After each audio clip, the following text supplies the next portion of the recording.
नमस्कार बंधुगण जीके इन ओडिया चैनल को आपण मानक स्वागत। आज क्लास रे आमे इंडिया पॉलिटीर जो एमसीक्यू प्रीवियस ईयर क्वेश्चन करूरे तार आज आमे पार्ट 3 करिया पई जाउचंदी। आगरु आमे दुईटी पार्ट करि सारिचंदी, आज आमे तार पार्ट 3 करिया पई जाउचंदी। जेउ पार्ट रे कि आमे इंडियन पॉलिटी रु कोन सब इंपोर्टेंट क्वेश्चन पूरा बॉटम टॉप रु बॉटम जाए अर्थात ग्रुप सी रु आरंभ करी ग्रुप ए जाए कौन कौन सब इंडियन पॉलिटर क्वेश्चन बारंबार एग्जाम रे देखा मिली से सब क्वेश्चन आम डिस्कसन करुँच। जदि आपण मैंने चैनल नुआ अच्छा चैनल को सब्सक्राइब करूँ, वीडियोटी भल लगे वीडियो निश्चित भाव में लाइक एवं शेयर करेंगे। देरी नक क्लास टी आरंभ करवा। आज प्रथम क्वेश्चन होची which among the following is now a full fledge state. अर्थात सी कौची केउं राज्य ये तले देछि आ भितर केउंटा एक संपूर्ण राज्य है मान्यता पाई। आपण देखंतु पंडिचेरी, चंडीगढ़ एवं लाक्षाद्वीप ये तीनटा कौन अच्छी आमर यूनियन टेरिटोरी बा आमर कौन रही केन्द्र शासित अंचल। आम देश में 8टी केन्द्र शासित अंचल रही। आपण माने से 8टी भितर 3टी बर्तमान पाईगले पंडिचेरी, चंडीगढ़, लाक्षाद्वीप।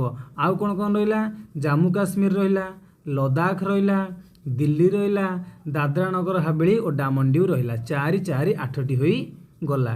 तेणु एमध्य ऑप्शन सी सिक्किम हूँ आमर कौन ना गोटे संपूर्ण राज्यर मान्यता पाई। परवर्ती क्वेश्चन को जावा। It is the responsibility to decide the dispute arising between two state or between the centre and state. से कौची जदि डिस्प्यूट अर्थात विवाद देखागला बिटवीन टू स्टेट जितेबाला दुईटी राज्य भितर विवाद देखा जमी ओडिशा और छत्तीसगढ़ नहीं कि महानदी विवाद होता किंबा सेंटर एवं स्टेट सेंट्रल गवर्नमेंट एवं राज्य भितर विवाद देखा ताकू डिसाइड करवा कहार दायित्व किए से सब कर। मन रखिए ऑप्शन ए सुप्रीम कोर्ट से दायित्व नहीं। जदि कौन देश एवं राज्य सरकार भितर विभ्राट है किंबा राज्य राज्य भितर विभ्राट है से सुप्रीम कोर्ट ही तांका भितर समाधान करिवो। परवर्ती question which of the following is a political sovereign in democratic country.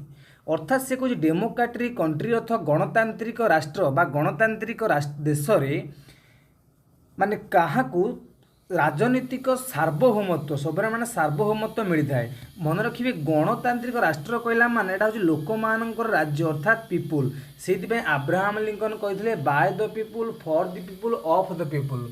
गणतंत्र हूँ लोक मानकर लोक मानक पाई लोक मानक द्वारा। तेणु लोक मान होउछन तार सार्वभौमत्वर अधिकारी।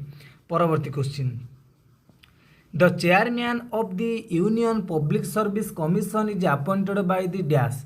से कौच जो यूपीएससी आपण मैंने परीक्षा दौरान जो परीक्षा देखिए आईएएस ओपीएस आईएएस और आईपीएस होती से जो यूपीएससी बा यूनियन पब्लिक सर्विस कमिशन तार जे चेयरमैन को किए नियुक्ति करती आपण मैंने जापे यूपीएससी गोटे केड़े बड़ ब्रांच का सेंट्रल गवर्नमेंट एवं जिते सब बड़ बड़ संस्था रही है तार मुख्य किए ना प्रेसिडेंट अथवा राष्ट्रपति नियुक्ति दियंती।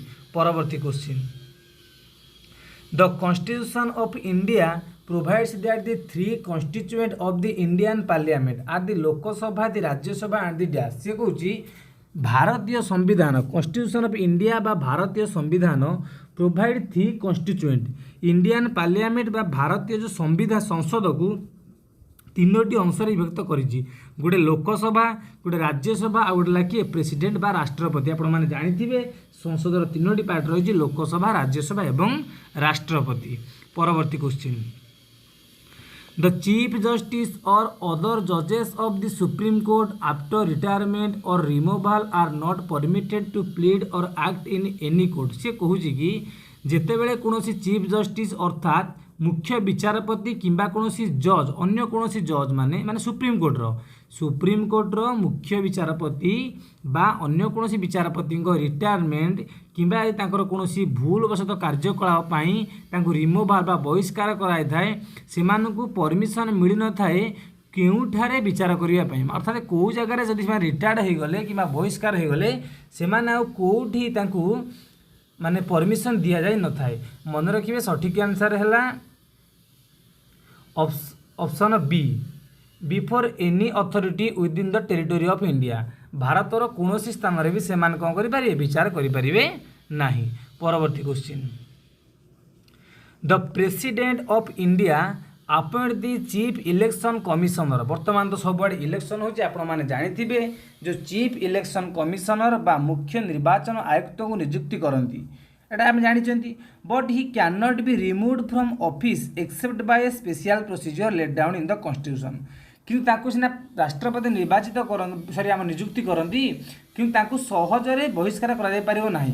संविधान रे गोटे प्रोसेस बा गोटे आमर जो वर्णना कराई कौ भाई प्रक्रिया ताकू रिमूव करा जिवो किंतु the procedure is same as the our prescribed for the removal of the dash. ता अर्थ से कहूँ चीफ किसी एत बड़ा क्वेश्चन लिखी आपको कन्फ्यूज करने आप खाली एति कहतु जे चीफ इलेक्शन कमिशन को बहिष्कार करने प्रोसेसटा कहा सांगे सामान मन रखिए चीफ जस्टिस बा justice of the supreme court जज मान को जो भली प्रक्रिया रे बहिष्कार करा जाए ठीक से ही भली प्रक्रिया रे चीफ इलेक्शन कमिशन को बहिष्कार करा जाए। खाली एति मन रखिए रिमूवल अर्थ से कहा प्रोसीजर माने ये जो बहिष्कार प्रणाली that is same as the one prescribed for the removal of the dash.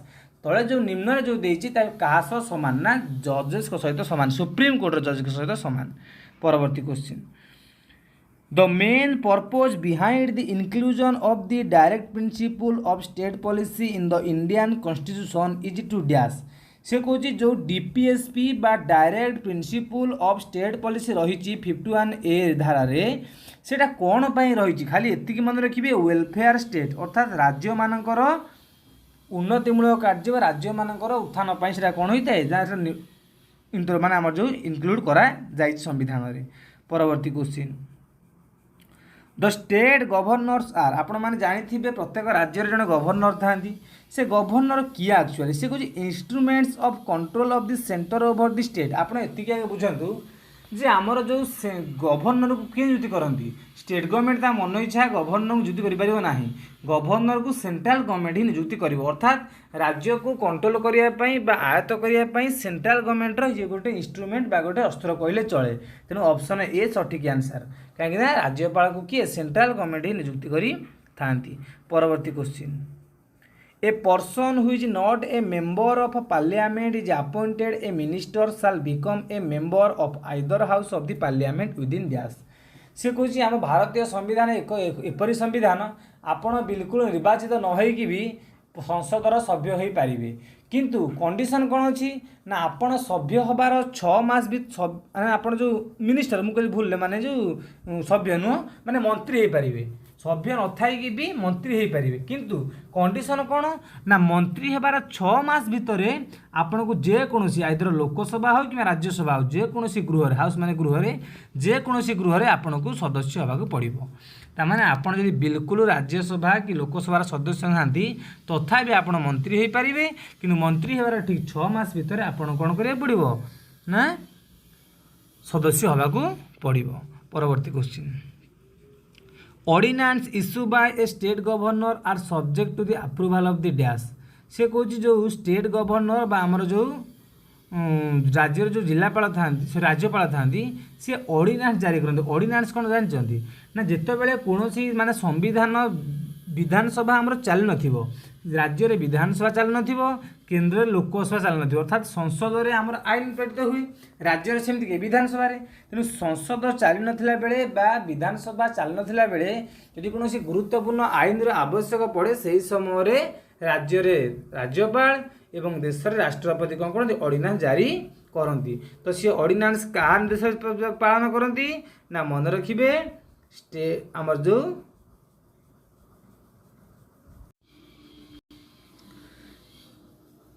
तेणु सठिक आंसर रहिबो ऑप्शन डी स्टेट लेजिस्लेचर अर्थात राज्य रे जो रही जमी आमर देश रे संसदर अनुमति नहीं कि राष्ट्रपति ऑर्डिनेंस जारी करती से भली देश रे सरी आमर देश रे राज्य आमर विधानसभा थाए बा जो आमर सचिवालय थाए तार परामर्श क्रमे से कौन करती ना आमर ऑर्डिनेंस जारी करती। परवर्ती question the prime minister of India who did not face the union parliament जड़े देशर जड़े प्रधानमंत्री थे जी कि संसद के जाई ना सी किए ना ऑप्शन सी चरण सिंह मन रखिए केबे संसद से जाई ना। परवर्ती question the competent authority to amend the fundamental right is the dash. देखो फंडामेंटाल राइट जहाँ को आम ओडिया रे कहते मौलिक अधिकार को संसद छाड़े आउ केही संशोधन करें ना। तेणु ऑप्शन ए यूनियन पार्लियामेंट बा केंद्र शासित सरकार कर संसद से ही ताकू बदल पार बा संशोधन कर।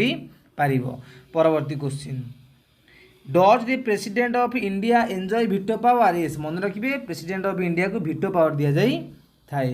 परवर्ती question the office of the prime minister of India has a basis dash. देखिए गोटे जिनस जदि कौन गोटे ऑफिस विषय कौन गोटे मेंबर का विषय कौन गोटे किसी गोटे टॉपिक विषय संविधान में वर्णना होता आम कन्स्टिट्यूशनल बोली कहवा। यदि संविधान नथिबो स्टाट्यूटरी बोली कहवा। देखो जो प्राइम मिनिस्टर प्रधानमंत्री विषय संविधान में कहुई तो यहाँ कौन हम ना कन्स्टिट्यूशनल। Option A constitutional. परवर्ती क्वेश्चन कहला the real executive powers under parliamentary government rest with the dash.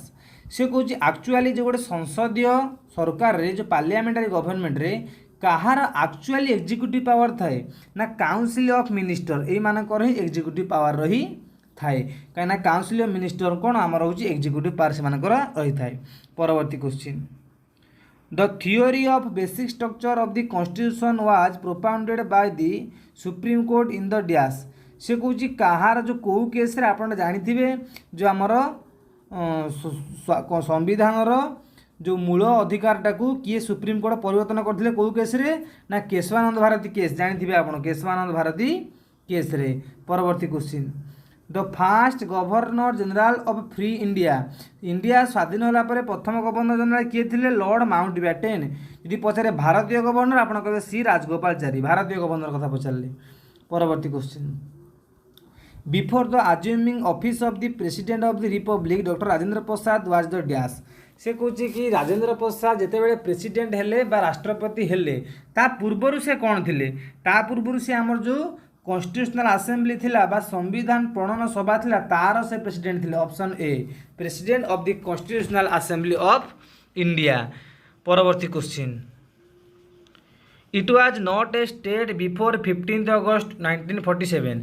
1947 पूर्व देश भारत को गोटे राज्य कहला कहीं जानते ना तार सोभरनिटी नथिला सार्वभौमत्व नथिला। Option A. परवर्ती question the constitution of India provide for a federal system with dash. से कौन जो आमर संविधान गोटे फेडरल बा गोटे संघीय व्यवस्था कर भितर ना राज्य एवं केंद्र भितर से समान समान पावर भोग कर डिवाइड कर दिया। ऑप्शन डी सठिक आंसर। परवर्ती question the most literate state in India. आपण मैंने जानते 2011 जनगणना अनुसार भारत में सर्वोच्च शिक्षित राज्य किए लिटरेसी रेट कार अधिक। Option C Kerala. सबुठ कम कार ना बिहार। परवर्ती question the US is a federation of state. US बा यूनाइटेड स्टेट अमेरिका केते राज्य को नहीं होईची ना मन रखिए। ऑप्शन सी 50 राज्य को नहीं होईची। परवर्ती question the India sovereignty reside in the dash. भारतर जो सार्वभौमत्वटा कौन बास करे ना मन रखिए सब कॉन्स्टिट्यूशन ऑफ इंडिया संविधान ही रही है संविधान ही सार्वभौमत्व रक्षा करी थाए। परवर्ती question the Indian parliament is a creature of the dash. भारतीय जो संसदटा कहार गोटे क्रिएचर मन रखिए यहाँ हूँ कहार ना ब्रिटिश पार्लियामेंट गोटे क्रिएचर कहले चले। परवर्ती क्वेश्चन को जीवा the union food minister who हाड अर्नड द सबर्क्वेट फेमिन मिनिस्टर। जड़े केंद्र मंत्री जहाँ को फेमिन मिनिस्टर बा दुर्भिक्ष मंत्री बोली कहते सी किए मन रखिए। ऑप्शन ए के एम मुंशी भेरी भेरी इंपोर्टाट। परवर्ती question the monthly salary of the president of India is now dash.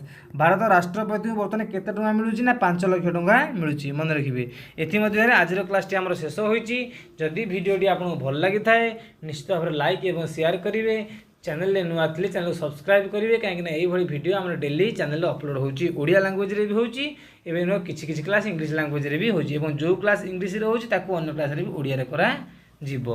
Video देखि आपको धन्यवाद।